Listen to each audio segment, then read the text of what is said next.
So, good afternoon, ladies and gentlemen, and today we're gonna talk about Russia's shadow fleet and how the Kremlin sells sanctioned oil.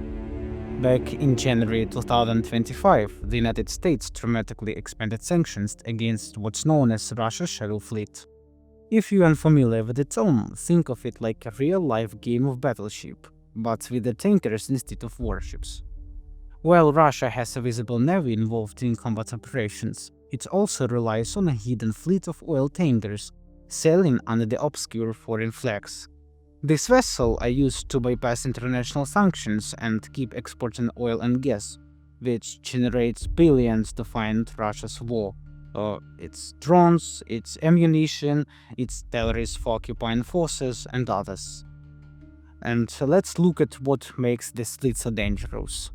Most of these ships are over 15 years old, older than the global average of 12 years. Many were purchased dirt cheap at Asian auctions, where they were originally sold as a scrap. In early 2024, the Sea Hermes, flying a Cambodian flag, spilled oil in the Red Sea. Port authorities had already blacklisted it the year prior due to its accurate hull. No surprises that 40% of these vessels lack proper oil spill insurance. One crash near European shores could cause over $1 billion in environmental damage. Tracking these vessels isn't easy. Russia uses several tricks to hide their movement. First, called STS, this is the ship-to-ship transfers in neutral waters. Russian oil is pumped from the sanctioned ships to clean ones near places like Singapore or Gibraltar.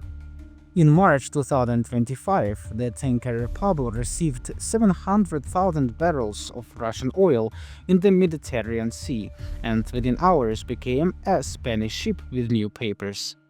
Second, this is the 80% of the shadow fleet uses AIS spoofing. It's the fake insensitivity signals. A ship might show up near the India while it's actually docked in Vladivostok. In April 2025, British Intel caught 23 tankers appearing in different global locations at once. All were owned by the same Seychelles-registered offshore company. Third is LNG, short from the liquefied natural gas, which is smuggled using the empty container scheme. Officially, the ship carries empty tanks, but in reality they are secretly filled through hidden valves. In January, German customs stopped the Arctic area and found out that approximately 30% of its cargo wasn't declared. The fourth tip is insurance as a force. One Cyprus-based company, now banned, offered policies that only paid if Russia didn't sink the tanker themselves. In 2024, 12 captains sued over unpaid wages. Their contracts turned out to be fake, issued via shell companies in Liberia. And fifth, and the last one, with the Baltic Sea roads blocked, Russia opened an Arctic corridor. Tankers travel along Siberia coast, escorted by icebreakers that burn approximately 500 tons of fuel daily.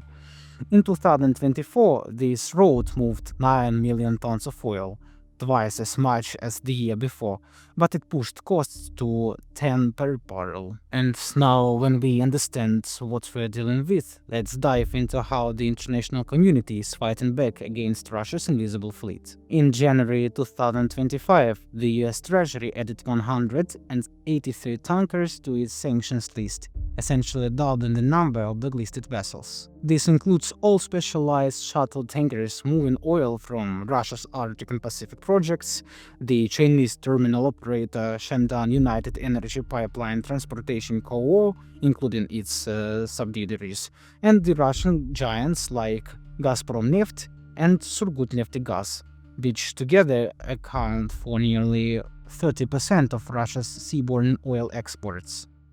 The list also expanded to include oil traders using market sales schemes, along with the insurance that services the shadow fleet. And what made these sanctions effective wasn't just the restrictions themselves, it was the threat of secondary sanctions. Now any port or any trader who sees Moscow risks being sanctioned by the US. That fear triggered a chain of reaction. First, the logistics costs surged.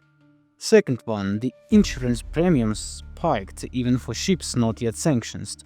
And the last one, that Russia's previously generous oil discounts became less appealing, dropping from $5 to just $2-3 per barrel below Brent. These changes rippled across Asia region. In February, China slashed its Russian oil imports by 50% from 1 million to 500,000 barrels per day. India briefly boosted purchases to 1.7 million barrels per day, but the situation soon shifted again. With rising freight costs and tightening insurance policies, even willing buyers faced mounting barriers to doing businesses. Against this backdrop, Europe stepped up its own pressure campaign. On 20th May 2025, the EU approved its 17th sanctions package, targeting 189 tankers in the Shadow Fleet. But this wasn't Europe's first move. Back in December 2024, as part of the 15th package, the EU introduced a new enforcement mechanism crafted with the Nordic Baltic 8+ group, a coalition of 12 countries. Under this system, vessels must submit proof of insurance. If they fail or submit dubious documents, they are automatically sanctioned. What was the result? Okay, nearly 2/3 of already sanctioned tankers, it's approximately 68 out of 106, flagged for Russian oil trade since October 2023, have been taken out of operation. They now sit idle, stripped of ability to operate freely on international roads. This phase of sanctions enforcement marks a shift from targeting individual ships to undermining the very infrastructure that keeps the Shadow Fleet afloat. The European Union also tightened the control over STS, this is the ship-to-ship operations. Under Regulation 133, which was submitted in 2014, all maritime transfers of Russian oil within EU territorial waters are now banned, regardless of where the cargo is headed.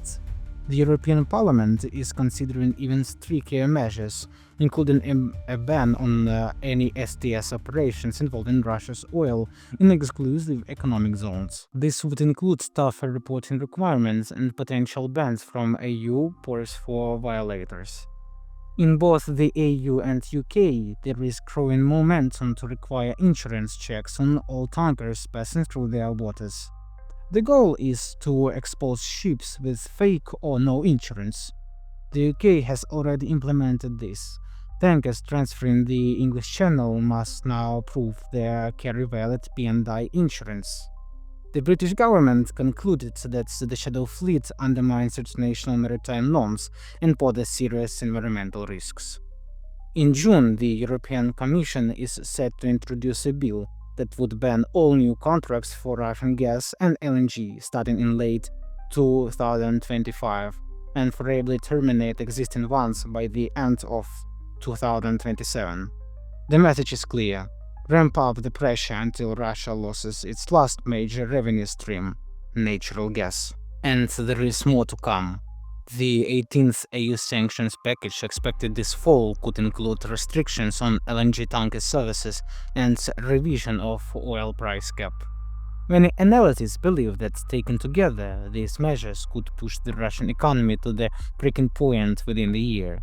In fact, the current sanctions net has already significantly reduced the actual capacity of the Shadow Fleet. Today, 342 Russian vessels are under sanctions. Based on intelligence that estimates Russia operates around 1,000 tankers, that means Moscow has already lost about a third of its Grey Dawn fleet. Why is it happening?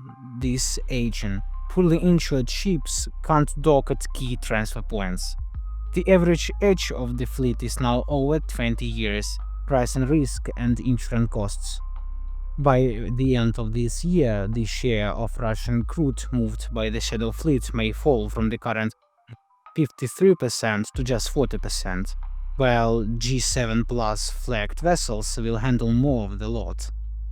This shift automatically triggers the oil price cap and cuts into Kremlin profit margins. If the 18th sanction package bans all STS operations in EU waters, Russia's shadow logistics will be squeezed in a handful of checkpoints, driving costs by another $3 to $5 per barrel. But the real Achilles heel for Moscow isn't oil, it's gas. As of April 2025, despite record-breaking sanctions, 50% of Russia's LNG was still going to Europe, along with 37% of piped gas. In contrast, crude oil exports to EU were just 6%. Why so? Because long-term LNG contracts, especially those with Novatek, are protected by force majoring clauses. That wasn't last. From 2026, new deals will be off the table, and by 2027, even those long-term contracts will be cut.